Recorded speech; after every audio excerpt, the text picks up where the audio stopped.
क्या नाटो टूटने वाला है? क्या डोनाल्ड ट्रंप अपने ही दोस्तों को सजा देने जा रहे हैं? और क्या ईरान की जंग ने सदियों पुराने इतिहाद में आग लगा दी है? या फिर दुनिया ने देख लिया है कि अब अमेरिका का हुक्म पहले की तरह नहीं चलेगा? इस वक्त की सबसे बड़ी और दहशतनाक खबर, व्हाइट हाउस के कॉरिडोर से निकलने वाला गुस्सा अब पूरी दुनिया को अपनी लपेट में लेने वाला है।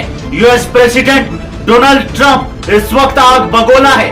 वजह ईरान की जंग के दौरान नाटो इत्तेहादियों की वो खामोश बगावत जिसने ट्रंप को मजबूर कर दिया है कि वो अपनी तलवार अपने ही साथियों पर उठाएं। खबर है कि ट्रंप ने उन तमाम ममालिक को सजा देने का फैसला कर लिया है जिन्होंने ईरान के खिलाफ इस जंग में अमेरिका को अपने मिलिट्री बेसिस देने से इनकार कर दिया।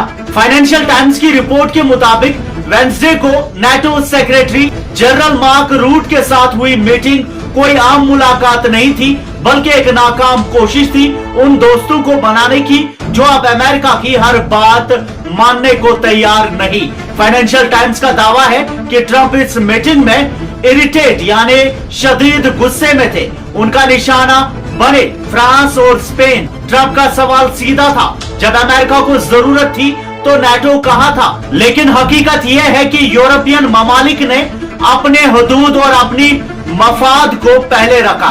हालांकि मार्क रूट ने इसे फ्रैंक एंड ओपन कन्वर्सेशन कहा, लेकिन पर्दे के पीछे की कहानी यह है कि ट्रंप की वन मैन शो की पॉलिसी अब नाकाम हो रही है। रूट ने माना कि उन्होंने ट्रंप की मायूसी को महसूस किया, लेकिन उन्होंने साफ कर दिया कि यूरोप के अपने सियासी मसाइल हैं और वो किसी की जिद में आकर अपनी तबाही नहीं चाहते।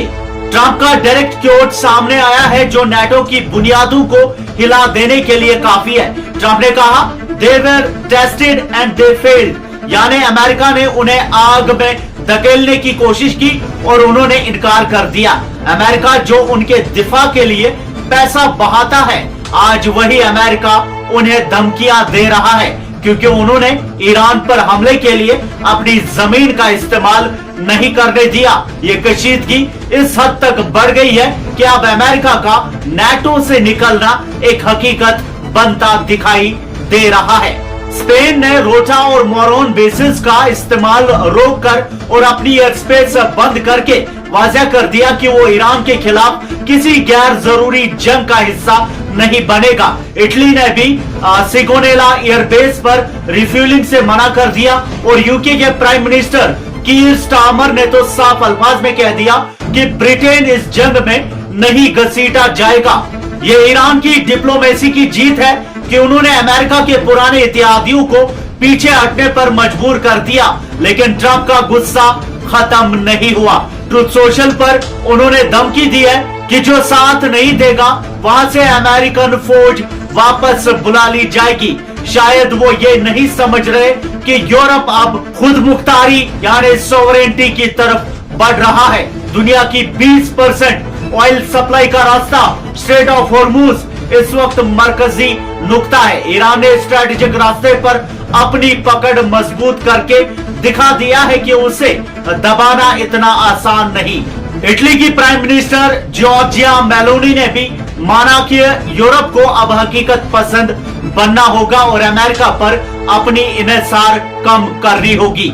इस घमासान जंग के दरमियान ईरान ने अपनी कूटनीति से 14 दिन का आरजी सीज फायर हासिल कर लिया है। अब सारी नजरें इस्लामाबाद पर है, जहां पीस टॉक्स होने वाली है। ईरान ने दिखा दिया है कि वो जंग से डरता नहीं, लेकिन अमन का रास्ता भी जानता है। क्या अमेरिका अपनी जिद छोड़कर ईरान की शराइत मान लेगा और क्या ट्रंप नाटो को हमेशा के लिए खत्म कर देंगे? वक्त तेजी से निकल रहा है। यूरोप को फैसला करना होगा, या तो वह अमेरिका की हर जायज और नाजायज बात माने या फिर अपनी इज्जत और आजादी के लिए ट्रंप के कहर का सामना करे। आपकी क्या राय है? कमेंट्स में हमें जरूर बताएं। मजीद न्यूज अपडेट्स आप तक पहुंचाते रहेंगे। फिलहाल के लिए इतना ही, शुक्रिया।